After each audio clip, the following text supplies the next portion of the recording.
ಎಲ್ಲರಿಗೂ ನಮಸ್ಕಾರ. ಇವತ್ತಿನ ನನ್ನ ಈ ವಿಡಿಯೋದಲ್ಲಿ ಬಾಗಿಲಿಗೆ ಈ ರೀತಿ ತೋರಣನ ಹೇಗೆ ನಾವೇ ರೆಡಿ ಮಾಡಿ ಹಾಕೋಬಹುದು ಅನ್ನೋದನ್ನು ತೋರಿಸ್ಕೊಡ್ತಾ ಇದ್ದೀನಿ.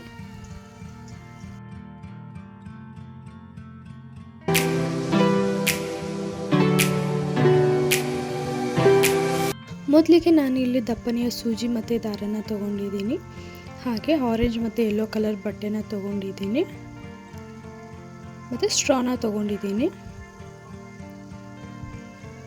ಸ್ಟ್ರಾನ ನಾನು ಈ ರೀತಿ ಚಿಕ್ಕದಾಗಿ ಕಟ್ ಮಾಡಿ ಇಟ್ಕೊತೀನಿ.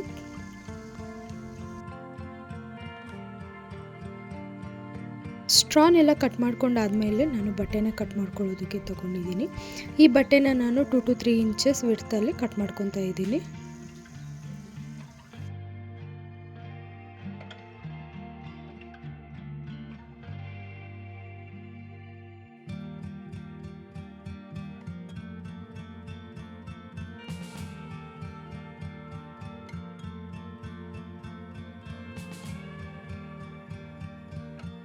ಈಗ ಕಟ್ ಮಾಡಿ ಇಟ್ಕೊಂಡಿರೋಂತಹ ಈ ಪೀಸ್ನ ಈ ರೀತಿ ಫೋಲ್ಡ್ ಮಾಡಿ ಕಟ್ ಮಾಡ್ಕೋಬೇಕು, ಚಿಕ್ಕದಾಗಿ ಬರೋ ಹಾಗೆ.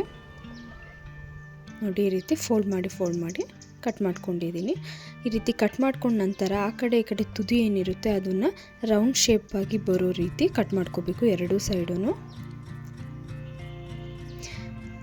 ಈ ರೀತಿ ಎಲ್ಲ ಬಟ್ಟೆನೂ ಕೂಡ ಇದೇ ರೀತಿ ಕಟ್ ಮಾಡಿ ಇಟ್ಕೊಳ್ಳೋಣ. ನೋಡಿ, ನಾನು ಆಲ್ರೆಡಿ ಕಟ್ ಮಾಡಿ ಇಟ್ಕೊಂಡಿದ್ದೀನಿ ಎರಡೂ ಬಟ್ಟೆನೂ. ಈಗ ಸೂಜಿ ಮತ್ತು ನೂಲನ್ನ ತಗೊಂಡು ಒಂದೊಂದೇ ಪೋಣಿಸ್ಕೊಳ್ತಾ ಹೋಗೋಣ.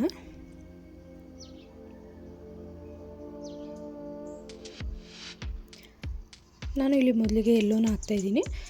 ಈ ಪೀಸ್ ಏನಿದೆ ಅದನ್ನು ಎರಡು ಸೈಡು ಈ ರೀತಿ ಫೋಲ್ಡ್ ಮಾಡಿಕೊಂಡು ಈ ಫೋಲ್ಡ್ ಮಾಡಿರೋದು ಏನಿದೆ ಅದು ಕೆಳಭಾಗ ಬರೋ ಹಾಗೆ ಚುಚ್ಕೊಳ್ತಾ ಹೋಗಬೇಕು. ಇದೇ ರೀತಿ ಎಲ್ಲದನ್ನು ಪೋಣಿಸ್ಕೊಳ್ಳೋಣ. ನಾನಿಲ್ಲಿ ಒಂದು ಹೂಗೆ 20 ರಿಂದ 25 ದಳ ಬರೋ ರೀತಿ ತಗೊಂಡಿದ್ದೀನಿ.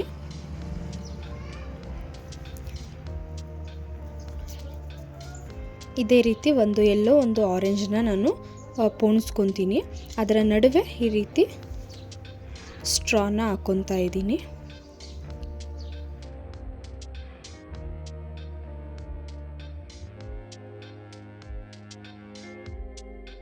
ಈ ರೀತಿ ನಮ್ಮ ಮನೆಯಲ್ಲೇ ಇರುವಂಥ ವೇಸ್ಟ್ ಬಟ್ಟೆಗಳನ್ನ ಕೂಡ ಯೂಸ್ ಮಾಡಿಕೊಂಡು ನಾವು ಈ ರೀತಿ ಹಾರಗಳನ್ನ ಮಾಡ್ಕೋಬೋದು. ಕಡಿಮೆ ಖರ್ಚಿನಲ್ಲಿ ನಾವೇ ನಮ್ಮ ಕೈಯಾರೆ ಈ ರೀತಿ ತೋರಣನ ಮಾಡಿಕೊಂಡು ಬಾಗಿಲಿಗೆ ಹಾಕೋಬೋದು.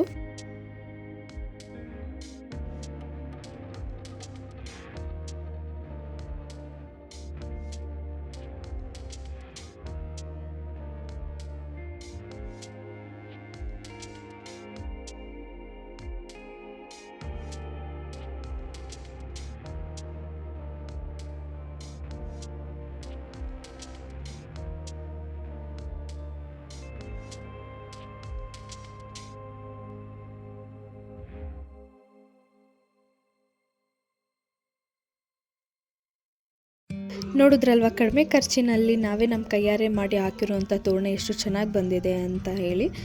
ನಮಗಂತೂ ತುಂಬಾ ಇಷ್ಟ ಆಯಿತು. ಹಾಗೆ ನಿಮಗೂ ಈ ವಿಡಿಯೋ ಇಷ್ಟ ಆಗಿದ್ದರೆ ಪ್ಲೀಸ್ ಲೈಕ್ ಮಾಡಿ, ಶೇರ್ ಮಾಡಿ.